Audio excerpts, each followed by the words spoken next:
Welcome po sa YouTube channel ko. Ako po ay si Manga Reviewer. Ang tatalakayin ko po ay Blue Lock Chapter 152. Itong chapter ay ang pagkatapos na laban sa U20.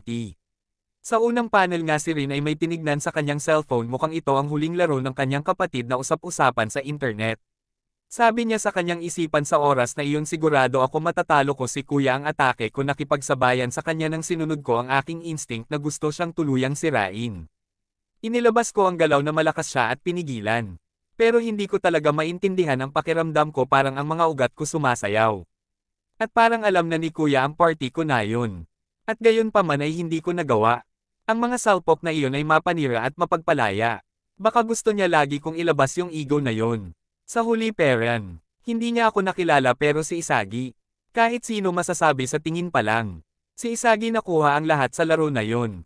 At lumipat nga yung eksena sa bahay nila Isagi at pinapanood nga nila yung record ng laban ni Isagi na ilang ulit na pinapalabas.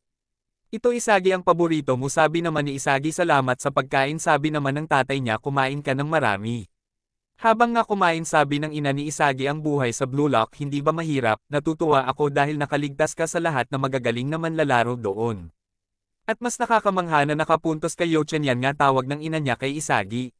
Sabi naman ng kanyang ama, oo nga, ito ay hindi ka panipaniwala, nakakamangha ka, proud na proud kami sa iyo Yoichi. Ako at ang ina mo hindi talaga gaanong maintindihan tungkol sa football. Salamat, kayong dalawa gumagawa din ng masyadong malaking deal. Pero kailangan ko tong sabihin kung ano ang nagpapasaya sa akin, ang makita kang masaya sa ginagawa mo. Ibig kong sabihin wala naman kaming pakialam kung nakakascore ka o wala. Ikaw pa din naman ang aming anak kung ikaw ay espesyal o karaniwan. Tama yan, kung mananalo ka o hindi, nandito kami lagi para sa iyo Yochen. Kaya mabuhay ka sa gusto mo. Salamat. Ako ang magiging pinakamahusay sa mundo. Sabi naman ng ina ni Isagi. Bagong deklarasyon ba yan galing kay Isagi, Yoichi? Sabi naman ng ama niya, bigyan mo ko ng autograph. Tapos na nga kumain yung bida natin, sabi niya, mabuhay ako sa gusto ko. Siguro yun ang ibig sabihin ng pagiging egoist. Iniba ako ng Blue Lock at kung sino ako ngayon. Maaring ako ay naging isang bagay na hindi ko akalain noon. Pero ako ay naiwan marami na ibang bagay. At natutunan ko pa ang kaguluhan ng tagumpay.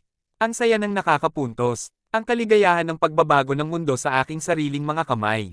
Oo, kaya ako maging pinakamagaling sa buong mundo sa pagtuloy sa landas na ito. Kailangan kong mabuhay sa Blue Lock. May tumawag nga sa ating bida, yon pala yung Blue Lock na sisimula na ang Phase 3. Lumipat nga yung scene sa ibang bida natin, kila Bakire Gagamaro sa kalbo at kay Shidaw Nico at iba pa. Pero sa sunod na dimensyon para maging pinakamalas na striker sa mundo.